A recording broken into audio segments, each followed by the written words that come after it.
always been reimagined many times. It just seemed to sing to me. At first, I thought Dracula, you get confused. You think vampire musical, right? And then when you read the novel and stuff, you realize it's this kind of medieval,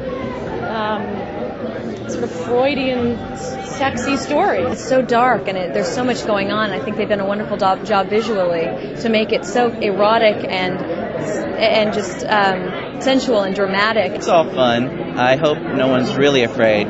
It's not real. It's just make-believe.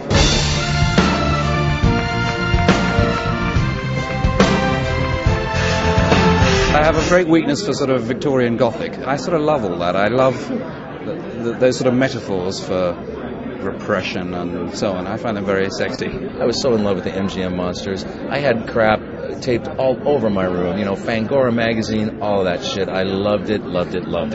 So, to be able to revisit the 12-year-old boy in me at the age of 46 is so much fun. I'm a fan of great literature, and there's something really quite wonderful about the telling of this story. I think Christopher Hampton has done an incredible job of getting it concise and serving the music as well as the story. We like the original story, and while we're not obedient, we want to be true to at least true to it. We have huge set pieces like hovering above us with these chains and hooks and things. I'm like, oh my God, because the theater's so small. But everybody is very nice to each other. I mean, the crew people, we're all one big family. It's totally fun. 3 years ago, when we first started working on the show in La Jolla, some of it was scary. Like hanging upside down, that was a little scary. There's a part of your brain that says, no, you're not. You're not going to hang upside down. And you're not going to drop into this hole in the floor. You're just not going to do it. So that took a little guts. But all it took was a little bit of an audience reaction.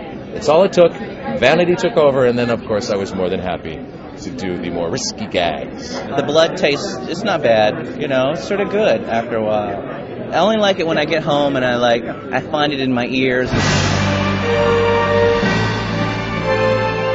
This show sort of does it for me. I really kind of ride the show, like we just said. I ride stuff on and off, and Des McAnuff, our director, our brilliant director, would say often that the court makes the king.